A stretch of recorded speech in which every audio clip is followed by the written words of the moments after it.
Alright, here we go with some AFL Fantasy team previews for the 2025 season. And today we're talking the Adelaide Crows.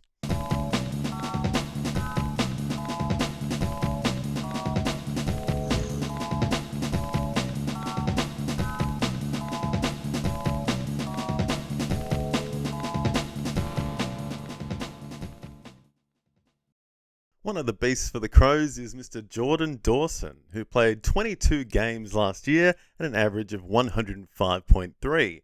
He leads by example from the front lines and gets in the middle and always gets involved anywhere across the ground. He scores much better when playing through the midfield and getting those CBAs. And I reckon with the inclusions of Isaac Cumming and James Peatling in the off-season, he could be spending a lot more time in the midfield this year and therefore is just going to be an absolute jet again. Make sure to get him in the first round, or alright, if he's there in the second round, get on top of that because going to be a gun once again. Isaac Rankin is my next beast off the blocks here, playing 15 games last year at an average of 79.8, and I reckon he's possibly a top 10 forward for the year ahead.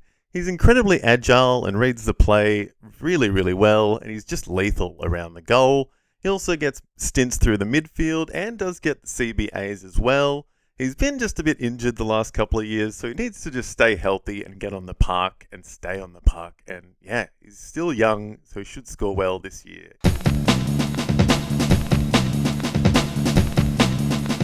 Breakouts and sleepers here, and my main man off the bat is Mr. Isaac Cumming, who starting off as a midfielder to start the year. And he only played the 4 games last year, an average of 61.3, coming off 2 injury-affected seasons, and he was traded at the end of last year to the Crows from GWS.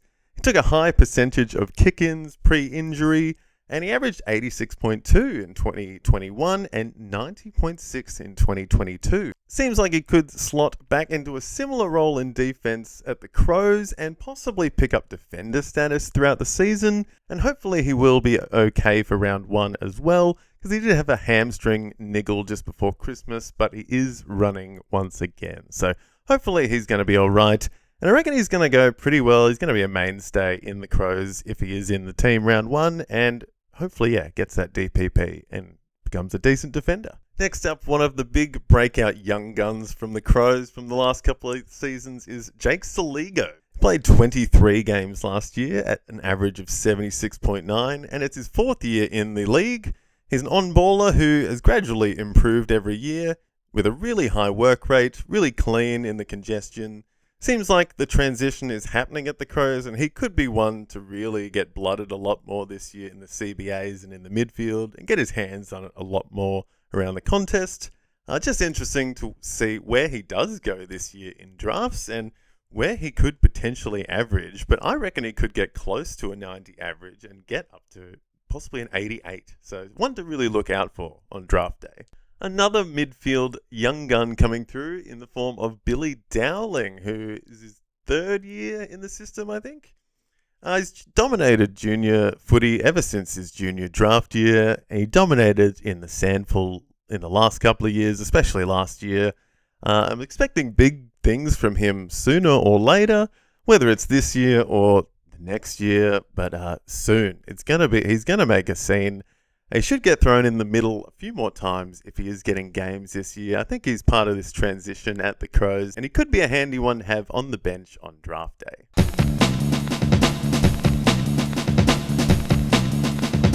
On to a couple of rookies now, and first up I've got the first pick from last year's draft in Sid Draper, who played a couple of SANFL games last year with 6 and averaged 86 as a 17, 18-year-old. So he's a prolific midfielder all throughout his junior career. He had an amazing bottom age draft year for South Australia with under 18 All-Australian honours, and he was a bit injured to begin his draft year, but showed some serious class towards the end of 2024 and also dominated, as I said, in the SANFL games towards the end. You'd think he's playing round 1. He's very, very highly touted for the future. And if he gets some serious game time, I reckon he could be a sneaky option for your bench on draft day. Another rookie who got a couple of games last year, so he's not really a rookie, but Dan Curtin is one to look out for. in the future, whether it's this year or next year. He's a forward this year, which is pretty interesting. After playing 7 games for an average of 32, he did get subbed off a lot last year, and he did average 53 from the games he did play in full. So, 20 points up on what it's saying he averaged there. As a forward, it could be a speculative option on draft day. Maybe pick him up late on the bench just as a speculative pick. He could come good. He's been training with Jordan Dawson a bit, and it could be something similar to that in the future.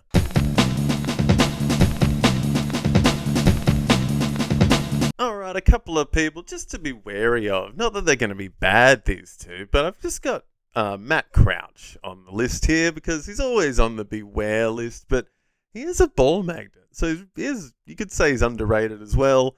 I'm just wary of his role moving forward at the Crows with the move into the new generation.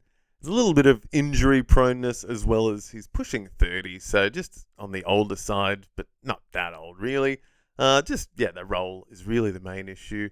How far can you let him slide on draft day, I think is the big question, because he could potentially be a steal as your draft goes on. You don't want to leave him too late because he is not bad if he is playing, is the thing. So a risk for reward pick, but one to be wary of. And another one there that is, again, not a bad player at all. He's a gun, has been a gun for years, but Rory Laird, just one to look out for in the future. With the midfield generation coming up, I just think he could be a victim and be pushed back into the defense, which is where he used to play, and he used to play really well back there. But whether he's going to hit the huge heights and hitting the triple-digit average this year remains to be seen. Still a good pick, but yeah, just one to be wary of. I wouldn't be going too early on draft day. But yeah, that's a few Adelaide Crows for a quick fire team analysis. Some of my favourite ones for the 2025 season. I hope you enjoyed this video, and yeah, hope I gave you a couple of players to look out for this year. And yeah, stay tuned for the next one. We'll be doing Brisbane Lions very, very soon. Thanks for watching.